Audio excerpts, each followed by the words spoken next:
नमस्कार, DD news पर इस खास पेशकश में आपका स्वागत है। मैं हूं सुधाकर दास और हमारे साथ हैं एक बहुत ही खास मेहमान केंद्रीय मंत्री डॉक्टर जितेंद्र सिंह, जो न सिर्फ पूर्वोत्तर विकास मामलों के मंत्री हैं बल्कि उनके पास प्रधानमंत्री कार्यालय, डीओपीटी, साथ ही डिपार्टमेंट ऑफ स्पेस और डिपार्टमेंट ऑफ एटॉमिक एनर्जी में भी वो राज्य मंत्री हैं। आइए उनसे बात करते हैं। Doctor Jitendra Singh ji, DD news पर आपका बहुत बहुत स्वागत है। पूर्वोत्तर सरकार की प्राथमिकताओं में शामिल रहा है। प्रधानमंत्री नरेंद्र मोदी जी ने हाल ही में पूर्वोत्तर की यात्रा भी की है। उन्होंने आपको और तमाम मंत्रियों को निर्देश भी दिया है कि वो लगातार पूर्वोत्तर क्षेत्र का दौरा करें। उन्होंने ये भी कहा कि 8 राज्य जो है अष्टलक्ष्मी है, उनमें भारत की लक्ष्मी बनने की ताकत है। पिछला 1 साल कैसा रहा है, क्या कुछ किया है वहाँ? बहुत अच्छा प्रश्न किया आपने। और जैसा आपने कहा कि प्रधानमंत्री श्री नरेंद्र मोदी जी की प्राथमिकताओं में उत्तर पूर्व बहुत ऊंचा है, और मैं तो ये कहूँगा कि प्रधानमंत्री जी की जो इंडिया विजन है उसका एक एसेंशियल पार्ट, एक हिस्सा, बड़ा प्रमुख हिस्सा उत्तर पूर्व है। और इसी को लेकर के जैसा आपने कहा कि वो बार बार उत्तर पूर्व की यात्रा प्रवास पर भी निकलते हैं और उत्तर पूर्व के विकास को लेकर के दिन प्रतिदिन निरंतर उस पर निगाह रखे हुए हैं। जो प्रमुख पहलें की गई हैं, इनिशिएटिव्स लिए गए हैं पिछले कुछ मास में, उसमें एक तो जैसे आपने अभी इशारा किया कि आदरणीय प्रधानमंत्री श्री नरेंद्र मोदी जी के निर्देश अनुसार एक और उन्हीं की प्रेरणा से एक योजना बनाई गई, जिसके अंतर्गत प्रति 15 दिन के भीतर केंद्र से 8 मंत्री उत्तर पूर्व के प्रवास पर रहेंगे। दूसरे शब्दों में ये कहा जा सकता है कि हर 15 दिन में प्रत्येक राज्य में एक ना एक केंद्रीय मंत्री प्रवास करेगा। उससे एक तो उस मंत्री को अपने संबंधित विभाग के कामकाज और उसकी क्या स्थिति है कामकाज की, उसका जायज़ा लेने का अवसर रहेगा। दूसरा, वहाँ की ज़मीनी हकीकतों से अपने आप को परिचित करने का अवसर रहेगा। तीसरा, वहाँ के लोगों के साथ भी उसका संपर्क रहेगा। इसके अतिरिक्त एक मन में मेरे विचार आया, और जो एक प्रकार का मेरे ख्याल से स्वतंत्र भारत का सबसे पहला प्रयोग है, जो शायद अंग्रेज़ों के ज़माने में होता था। मुझे ऐसा लगा कि एक बड़ा क्षेत्र है और उसका मंत्रालय, और एक ही ऐसा मंत्रालय है भारतवर्ष में जो किसी क्षेत्र विशेष पर आधारित है, परंतु इसकी राजधानी तो दिल्ली है, स्वाभाविक है क्योंकि केंद्रीय राजधानी दिल्ली है।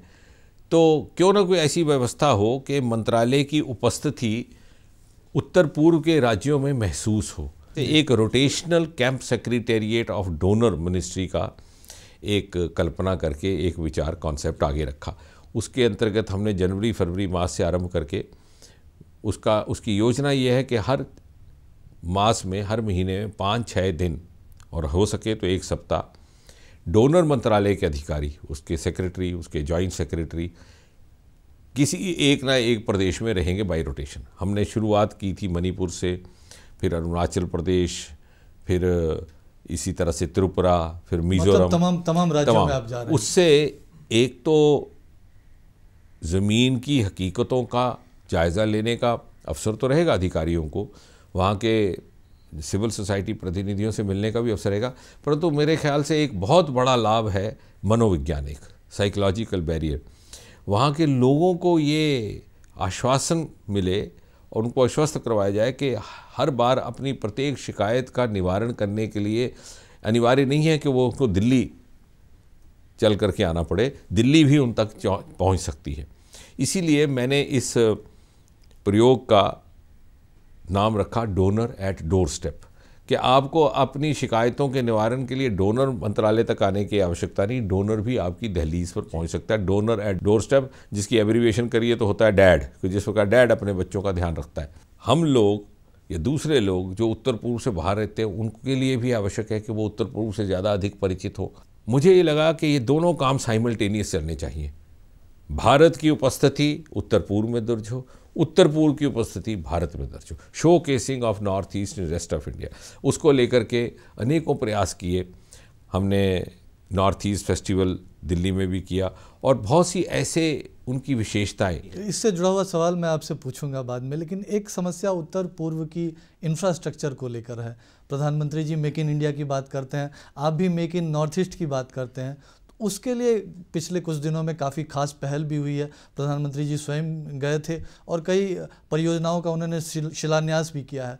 तो अब किस तरह से आगे बढ़ने? बिल्कुल ठीक आप कहते हैं, इसमें बहुत सारा काम अभी करना बाकी है, परंतु हाँ, प्रधानमंत्री श्री नरेंद्र मोदी जी के मार्गदर्शन में, उनके प्रोत्साहन से काफ़ी इसमें प्रगति हुई है। प्रधानमंत्री जी ने स्वयं अपने हाथों से सर्वप्रथम रेल लिंक मेघालय के लिए जो स्थापित किया गया उसका उद्घाटन किया, तो पहली रेलगाड़ी उस प्रदेश में दाखिल हुई।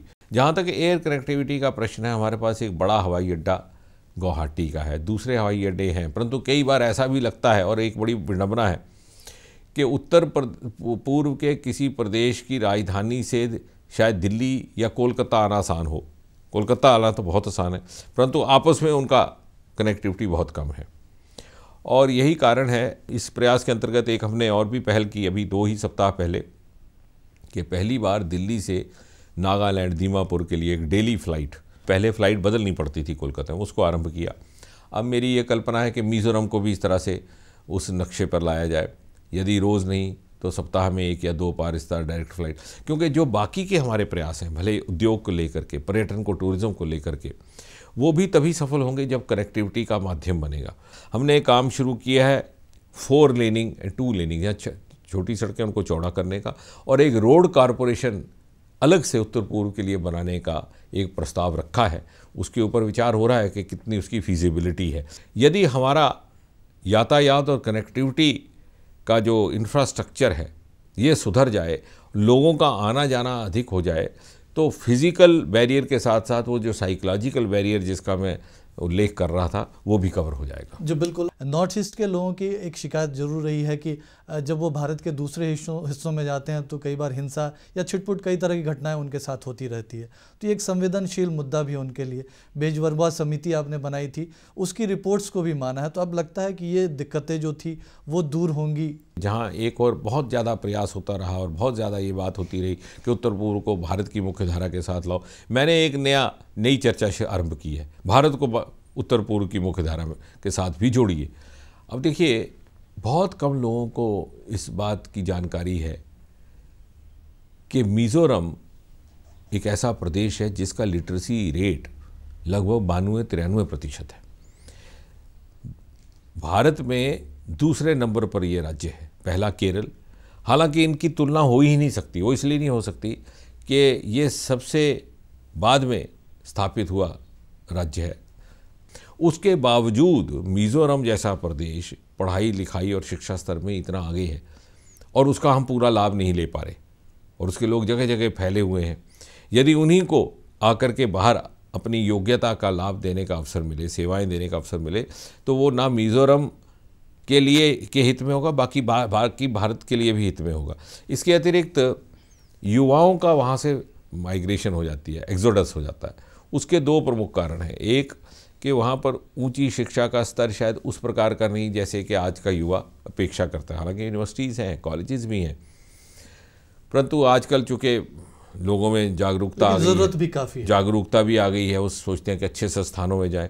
उसके लिए मैंने एक विचार रखा है कि हम यहाँ से अच्छी फैकल्टी को कुछ अतिरिक्त वेतन देकर, अतिरिक्त लोन देकर के, अतिरिक्त अलाउंसेस देकर के वहाँ ले जाएं ताकि शिक्षा स्तर में सुधार हो। गुवाहाटी यूनिवर्सिटी में के अंदर मैंने पिछले ही मास डोनर मंत्रालय की ओर से एक ब्रह्मपुत्रा स्टडी सेंटर स्थापित करने की घोषणा की। ब्रह्मपुत्रा स्टडी सेंटर में, क्योंकि ब्रह्मपुत्र क्षेत्र का और नदी का अपना इतिहास भी है, भूगोल भी है, साहित्य भी है, कविता भी है, उसी के ऊपर शोध करने वाले लोग देश विदेश से वहाँ आएंगे। गुवाहाटी का नाम और गुवाहाटी विश्वविद्यालय का और सारे क्षेत्र का नाम उसके माध्यम से सारी दुनिया में जाना जाएगा।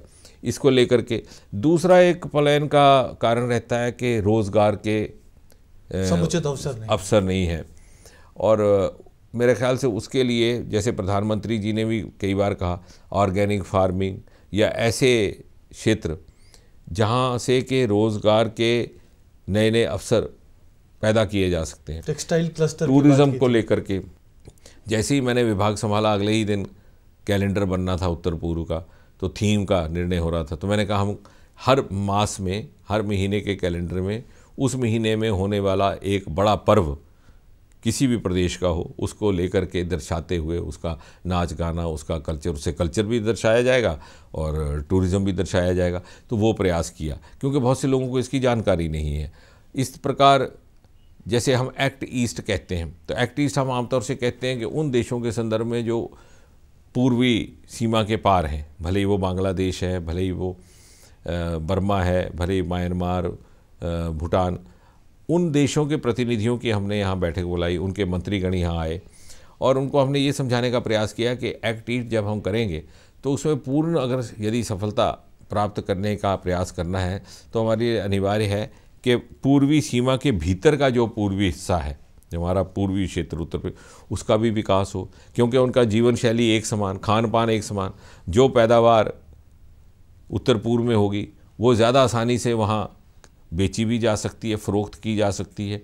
उसको दिल्ली लाने में शायद कठिनाई हो और ख़र्चा भी ज़्यादा पड़े, वहाँ कॉस्ट इफ़ेक्टिव भी रहेगी और इसीलिए वहीं पर साधन भी जुटाए जाएंगे। बल्कि जैसे फ्रूट है, बहुत कम लोगों को मालूम है, लगभग 40% फ्रूट या फल उत्तर पूर्व में ज़ाया जाता है, सड़कों पर पड़ा रहता है, ख़राब हो जाता है। मैंने यहाँ पर भी दिल्ली में और दूसरे शहरों में कुछ एक उद्योगपतियों से बात की, क्यों नहीं आप फूड प्रोसेसिंग प्लांट लगा देते। आप न केवल उस प्रदेश या उस क्षेत्र के युवाओं को रोज़गार उपलब्ध करवाएंगे, बल्कि यहाँ पर आप डीलर नियुक्त करेंगे, डिस्ट्रीब्यूटर नियुक्त करेंगे यहाँ के युवाओं को भी। तो उत्तर पूर्व क्या यदि विकास उस गति से और उस कल्पना से किया जाए जैसा हमारे मन में है, तो न केवल उत्तर पूर्व के युवाओं के लिए रोज़गार के साधन उपलब्ध होंगे, बल्कि उत्तर पूर्व के द्वारा और उत्तर पूर्व के माध्यम से उत्तर पूर्व के बाहर के युवाओं को भी रोज़गार मिलने की संभावना बन सकती है। बहुत सारे पहलों का आपने जिक्र किया, लेकिन क्या जो स्थिति है कई इलाकों में उत्तर पूर्व के उग्रवाद की वजह से है, तो क्या लगता नहीं विकास ठप पड़ा हुआ है? कुछ इलाकों की बात आप बिल्कुल ठीक है, अगर ये समस्या ना हो तो विकास और तेज़ी से हो सकता है। नहीं, आप साकर जी बिल्कुल ठीक कह रहे हैं और इसमें कोई दो राय नहीं। किसी भी क्षेत्र का विकास यदि पर्याप्त होना करना और पूरे पोटेंशियल के जितना उसकी गुंजाइश है उसके अनुकूल करना हो, तो ये अनिवार्य है कि वहाँ पर वातावरण शांति का रहे, अनुकूल रहे। यदि उपद्रव का वातावरण रहता है, उथल पुथल का वातावरण रहता है, लड़ाई झगड़े का वातावरण रहता है, तो विकास कार्यों में उस प्रकार की गति नहीं आ सकती। परंतु इस बात का हम संतोष कर सकते हैं कि पहले की तुलना में अब बहुत सुधार हुआ है, वहाँ के लोग भी अब समझने लगे। लैंड एग्रीमेंट अभी हाल ही में हुआ है, लैंड बॉर्डर एग्रीमेंट, उसके द्वारा जो कन्क्लेव्स बने हुए थे जिनसे वहाँ कन्फ्यूजन आ जाता था वो हट गया। अब सीमा रेखा भी ज़्यादा एक तरतीब के साथ डिमार्केशन ठीक ढंग से हो पाएगा। तो मुझे लगता है कि धीरे धीरे उस ओर भी धीरे धीरे कदम बढ़ाने का प्रयास हो रहा है। जी बिल्कुल, आपके पास कई और महत्वपूर्ण मंत्रालय है, उससे जुड़े हुए सवाल पूछेंगे, लेकिन उससे पहले एक छोटा सा, बहुत छोटा सा ब्रेक लेते हैं। तब तक देखते रहिए डीडी न्यूज़। ब्रेक के बाद आपका एक बार फिर से स्वागत है। हमारे साथ डॉक्टर जितेंद्र सिंह जी मौजूद हैं। जितेंद्र सिंह जी, इससे पहले आप नॉर्थ ईस्ट के बारे में बात कर रहे थे, लेकिन डीओपीटी भी आपके पास है, पब्लिक ग्रीवांसेस और पेंशन विभाग भी है, और काफ़ी महत्वपूर्ण पहले आपने की है। प्रधानमंत्री जी लगातार कहते रहे हैं मैक्सिमम गवर्नेंस मिनिमम गवर्नमेंट। देखिए, सबसे पहली बात यह है कि हाँ, डीओपीटी का विभाग एक बड़ा ही महत्वपूर्ण विभाग है, क्योंकि व्यवस्था प्रशासन की देखरेख करना इसकी जिम्मेवारी रहती है और सीधा सीधा प्रधानमंत्री जी की देखरेख में इस विभाग का कामकाज होता है। जो भी सरकार आती है नई कानून बनाती है, कोई सरकार ऐसी नहीं आती जो पिछले कानूनों को हटाने का काम करती हो ताकि थोड़ा बोझ कम हो। मुझे गर्व है ये कहने में कि प्रधानमंत्री जी की ही प्रेरणा से प्रोत्साहित होकर के हमने अभी तक एक साल के भीतर लगभग 892 छोटे मोटे बड़े छोटे रूल्स को दरकिनार किया जिनकी आवश्यकता नहीं थी। और मेरे ख्याल से बहुत से क्रांतिकारी निर्णय, उनमें से एक क्रांतिकारी निर्णय था हमारा सेल्फ अटेस्टेड सर्टिफिकेट का। यदि कोई युवा नौकरी के लिए जाता है, किसी उच्च शिक्षा संस्थान में दाखिले के लिए जाता है, तो आपको जैसे मालूम है कि वो तरह तरह के सर्टिफिकेट अटेस्ट करवाने पड़ते हैं। पूरे देश में सराहा भी गया था, अटेस्ट करवाना पड़ता। हाँ, सारे देश में सराहा गया, किसी गेस्टेड ऑफिसर से, किसी नोटरी से। अब हम स्वयं इस बात के भोगी थे। तो ये एक बहुत बड़ी विडंबना जो हमारी पीढ़ी के युवाओं ने झेली थी, हमने इसका प्रायश्चित किया। और प्रधानमंत्री जी ने स्वयं भी कहा कि इससे हमने ये भी सिद्ध किया कि हमें अपने देश के युवाओं पर विश्वास है, युवा अपने सर्टिफिकेट पर स्वयं हस्ताक्षर करें। और वो इतना समझदार है कि रिस्क उसका है, कल को गलत अगर जानकारी देता है, इन्फॉर्मेशन देता है तो उसकी नौकरी जा सकती है। एक ये हमने किया। दूसरा, कल ही एक निर्णय हुआ IAS को लेकर के, काफ़ी विवाद भी पिछले दिनों इसको लेकर एक बहुत बड़ा विषय था जिसको हाथ में लेने का साहस कोई नहीं दिखा रहा था। अक्सर कहा जा रहा था कि साहब कुछ एक वर्ग हैं जिनको यहाँ पे लाभ रहता है, सारे इंजीनियर IAS बन जाते हैं, सारे टेक्नोक्रैट सारे मैथ वाले IAS बन जाते हैं। वो बात सही है कि गलत, परंतु हमने ये कहा कि लेवल प्लेइंग फील्ड होना चाहिए। ऐसा क्यों लगे कि यदि कोई स्कोरिंग स्ट्रीम से आता है और 100 में से 100% अंक प्राप्त कर लेता है और वो IAS बन जाता है, जो ह्यूमैनिटीज़ से आता है उसको वो विवरण वाले प्रश्न में ज़्यादा अंक नहीं मिलते, भले ही वो अच्छा प्रशासक बनने की योग्यता रखता हो फिर भी वो रह जाता है। इसी प्रकार हमने 22 अंकों का एक पोर्शन होता था प्रश्न पत्र में CSAT के अंदर, वो हटा दिया। कहा जाने लगा कि ये बहुत सरल है, इसको रखने में क्या हर्ज है, लेकिन मेरा ये मानना था कि भले ही सरल हो, आज भारत के अनेकों ऐसे प्रदेश हैं जहाँ बहुत से हमारे नवयुवक नवयुवतियाँ ग्रेजुएशन तक अंग्रेज़ी नहीं पढ़ते, क्योंकि हिंदी माध्यम, इंग्लिश, गुजराती माध्यम, पंजाबी माध्यम के आजकल स्कूल उपलब्ध हैं और उनके लिए तो सरल अंग्रेज़ी भी कठिन रहेगी, और जब तक वो उसको हल करेंगे तब तक दूसरा जो विद्यार्थी है वो उसको हल करके बहुत आगे बढ़ जाएगा। तो हमने उसको हटा दिया और अब एक समिति गठित की है जो सारे पाठ्यक्रम को पूर्णतः फिर से अध्ययन करके नया पाठ्यक्रम बनाएगा। एक ये भी था। इसके अतिरिक्त पेंशन पोर्टल में हमने आधार कार्ड डिजिटलाइज बनाए। पहले होता था कि पेंशन प्राप्त करने वाले को अपना जिंदा होने का सबूत देना पड़ता। देखिए कितनी एक दुखदाई बात है। एक बुजुर्ग आदमी चल फिर नहीं सकता, उसको पहले कहते तो पहले ये सर्टिफिकेट ला के दा कि तू जिंदा भी है कि नहीं। हमने बायोमेट्रिक्स के आधार पर आधार कार्ड डिजिटलाइज बनेगा और वही प्रमाण पत्र के तौर पर उपयोग में लाया जाएगा पेंशन प्राप्त करने के लिए। तो इस तरह के 3-4 हमने बड़े महत्वपूर्ण क्रांतिकारी कदम DOPT में लाए। विसल ब्लोअर बिल आप लेके आए हैं, प्रिवेंशन ऑफ करप्शन एक्ट में आप बदलाव कर रहे हैं, तो किस तरह से क्या कोई अभियान छेड़ पाए आप? बिल्कुल, मैं उस बात पे आने से पहले एक बात ये भी जोड़ दूं कि चूंकि हम 20-20 घंटे काम करने की प्रथा आरंभ की है नरेंद्र मोदी जी के नेतृत्व, तो अधिकारियों पर बड़ा प्रेशर रहता था। हमने योगा शुरू किया पहली बार, क्योंकि मोदी जी के कहने पर 21 जून को इंटरनेशनल योगा डे UNO ने स्वीकार किया। हमने उसी से प्रेरित होकर के DOPT के द्वारा योगा के शिविर प्रतिदिन आज भी लगाए जा रहे हैं। 1 अप्रैल से हमने आरंभ किया है कार्यक्रम। सुबह और शाम हमारे अधिकारी अपने समय की सुविधा के अनुकूल वहाँ जाकर के स्ट्रेस लीविंग कर सकते हैं, ताकि वो 22 घंटे हमारे साथ काम कर सकें, क्योंकि जब अफसर उस तरह की मानसिकता में नहीं होगा तो कैसे काम कर। भ्रष्टाचार को लेकर के कहा जाता है कि साहब भ्रष्टाचार के लिए कुछ नहीं किया, लेकिन जितना इस सरकार ने किया इतना कभी नहीं हुआ, बल्कि हमने भ्रष्टाचार के जो पहले से नियम कायम थे उनको ज़्यादा पारदर्शिता लाने का प्रयास किया। विसल ब्लोअर बिल तो लोकसभा से पारित हो गया। लोकपाल का बिल स्टैंडिंग कमेटी को भेजना पड़ा, वो भी इसलिए कि सभी दूसरे दलों के सदस्यों ने इस तरह की राय जाहिर की और हमने लोकतांत्रिक मूल्यों का पालन करते हुए उनकी बात स्वीकारी। उसमें देखिए किस हद तक ये सरकार पारदर्शिता में विश्वास रखती है।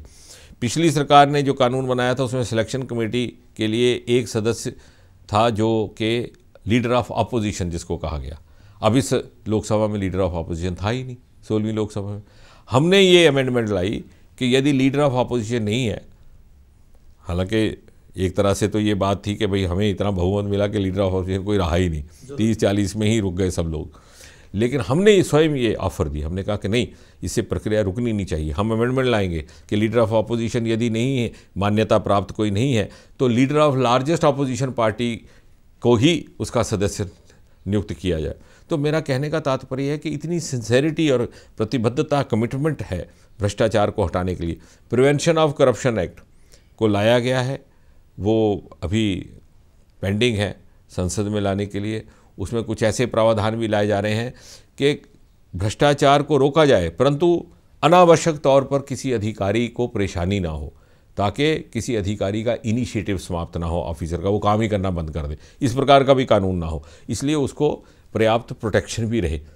उसमें हमने कुछ अमेंडमेंट्स लाने का प्रयास किया है। पहले होता था जॉइंट सेक्रेटरी और उससे ऊपर के स्तर के लोगों के खिलाफ यदि कार्रवाई करनी हो तो किसी न किसी अथॉरिटी से अनुमति लेनी पड़ती है। हमने कहा ये सारी सब अफसरों पर ये बात लागू हो। भ्रष्टाचार को लेकर आपने बहुत सारे कदम, आपके पास डिपार्टमेंट ऑफ एटॉमिक एनर्जी भी है और काफ़ी महत्वपूर्ण फैसले उसको लेकर भी हुए हैं। खासतौर पे भारत इस क्षेत्र में एक तरह से अछूता था, अलग थलग पड़ा था। प्रधानमंत्री नरेंद्र मोदी जी के ठोस नेतृत्व की वजह से कई बड़े फैसले हो रहे हैं। कनाडा हमको यूरेनियम दे रहा है, फ्रांस ने मेक इन इंडिया के तहत न्यूक्लियर रिएक्टर भारत में बनाने का फैसला किया। तो अब इन कदमों से अब किस तरह 1-2-3 एग्रीमेंट जो अमेरिका के साथ, उसको भी ऑपरेशनल किया जा रहा है। एटॉमिक एनर्जी की एक गोष्ठी थी और उसमें फ्रांस के एम्बेसडर भी वहाँ उपस्थित थे। तो मैंने ये कहा कि हमारा जो मेक इन इंडिया का जो मिशन है वो एटॉमिक एनर्जी की दृष्टि से हमें जो फ्रांस की ओर से हमारा वहाँ के अवेरा कंपनी और हमारे एलईटी के बीच में जो समझौता हुआ है, जिसके अंतर्गत हमारा एडवांस वाटर रिएक्टर डेवलप होने वाला है, वो हमारे मेक इन इंडिया का एक बड़ा ही खूबसूरत और बेहतरीन उदाहरण होगा। और मैंने फ्रांस के एम्बेसडर को कहा कि जब भारत के मेक इन इंडिया की कहानी लिखी जाएगी, प्रधानमंत्री मोदी जी के नेतृत्व में जो हमने ये मिशन अकम्प्लिश किया, तो उसमें कहीं ना कहीं फ्रांस का भी नाम आ जाएगा कि इन्होंने भी उसमें हमारे साथ कोई ना कोई भूमिका निभाई थी। इसी प्रकार एक और विभाग जो मेरे साथ जुड़ा है वो है स्पेस का, अंतरिक्ष का। स्पेस टेक्नोलॉजी में पिछले 8-10 मास में इतनी उन्नति, इतनी प्रगति हुई है कि आज देश विदेश के लोग हमसे रश्क करने लगे, ईर्ष्या करने लगे। अब बाहर के लोग हमारे यहाँ बंगलौर में भले ही हमारा सैटेलाइट स्टेशन है, चाहे श्रीहरिकोटा में हमारा इसरो केंद्र है, उसका अध्ययन करने आ रहे हैं। और आज हम दूसरे देशों के सैटेलाइट्स को अपने यहाँ से लॉन्च कर रहे हैं। हमारा मार्स मिशन देखिए, लगभग 40 मिशन अभी तक मार्स में गए हैं, उसमें से 50% पहली बार में विफल रहे, हमारा पहली बार ही सफल हो गया। और वो मार्स का सारा मिशन, छोटे से छोटे पुर्जे से लेकर रॉकेट तक भारतीय वैज्ञानिकों ने बनाया, भारतीय प्रयोगशालाओं में, भारतीय फैक्ट्रियों में, टोटली इंडिजिनस। तो एक सबसे बड़ा उदाहरण अंतरिक्ष में। और आज हमें उसके लिए रेवेन्यू भी मिलता है। जब हम बाहर के सैटेलाइट अपने सैटेलाइट स्टेशन से लॉन्च करते हैं, तो मैंने एक छोटा सा नोट लिखा था कि India has entered into era of space marketing. तो हमने स्पेस को भी मार्केट करी। चंद्रयान, हमारा चंद्रयान जो 2008-9 में गया, उसने सबसे पहली बार ये खोज की कि वहाँ पानी है। अभी तक किसी को पानी नहीं दिखाई दिया था। इसका हमने थोड़ा सा हल्का इशारा दिया कि हाँ भाई पानी है, तो हो सकता है कल जीवन भी संभव हो। तो मेरे ख्याल से ये ऐसा महत्वपूर्ण योगदान है जो अभूतपूर्व है। और इसका ये संभव इसलिए हुआ कि श्री नरेंद्र भाई मोदी दिन रात स्वयं एक फोकस्ड ढंग से, काल्पनिक ढंग से, इनोवेटिव ढंग से काम करते हैं। और उनके साथ जो टोली, उनके साथ जिसने शपथ लिया था, उसकी भी मानसिकता उसी प्रकार की, और उनसे प्रेरित होकर के वो सदा इस प्रयास में रहते हैं कि हम उनके मापदंड पर पूरा उतरें। क्या देखते हैं पिछले 1 साल में किस तरह का बदलाव आप देख पा रहे हैं, और अगले 4 सालों में क्या कुछ मिलने वाला है? 26 मई को प्रधानमंत्री मोदी जी ने शपथ ग्रहण की, उनके साथ साथ हम भी जुड़ गए। तो मैं तो कहूँगा कि सूर्यास्त के समय सूर्योदय हुआ। सारे देश में इस तरह का उत्साह, और पूरे विश्व ने टीवी के साथ टिकटिकी लगाए उस दृश्य को देखा, क्योंकि उससे पहले इतनी निराशा और इतना निराशावाद आ चुका था। तो एक मनोवैज्ञानिक सफलता। आज हमारा भारत का नागरिक, चाहे वो NRI है, चाहे भारत मूल का, विदेश में रहता है, सर ऊंचा करके अपने आप को भारतीय होने का गौरव महसूस करता है। एक बड़ी उपलब्धि ये हुई। दूसरी, मैं व्यक्तिगत तौर पर समझता हूँ कि हम बड़े सौभाग्यशाली हैं कि मोदी जी की उस टोली का एक हिस्सा है, क्योंकि वो स्वयं परिश्रम करते हैं, काम करते हैं। कर्मयोगी की यदि सही परिभाषा कहीं देखने को मिलती है आपको, जीती जागती मिसाल, तो वो उनके, वो गणेश परिक्रमा में विश्वास नहीं रखते कि सुबह शाम सलाम करो और काम ना करो। उनकी नज़र में सब कुछ रहता है, कौन कितना काम कर रहा है, कैसे कर रहा है, कैसे किसका मार्गदर्शन करना है। हर व्यक्ति को काम करने की स्वतंत्रता भी देते हैं, उसकी अपनी क्षमता के अनुकूल, और उसकी क्षमता को पूरी तरह से कैसे उसका उपयोग किया जाए, उसके लिए वो गाइड भी करते हैं। तो मेरे ख्याल से एक काम करने का अच्छा वातावरण हमें मिला। तो ये भी इसी कारण संभव हुआ कि हमारा संगठन ऐसा है जहाँ पूरा आंतरिक लोकतंत्र है, इनर पार्टी डेमोक्रेसी है, और हमारे नेतृत्व में श्री नरेंद्र मोदी जी हैं, जिन्हें स्वयं इन सारे पहलुओं का अनुभव है और हमें भी अवसर देते हैं। धन्यवाद डॉक्टर जितेंद्र सिंह जी, आपने बहुत ही बेबाकी और साफगोई से तमाम मुद्दों पर बातचीत की। DG न्यूज़ पर कार्यक्रमों का सिलसिला जारी रहेगा। आप देखते रहिए देश का सबसे लोकप्रिय चैनल।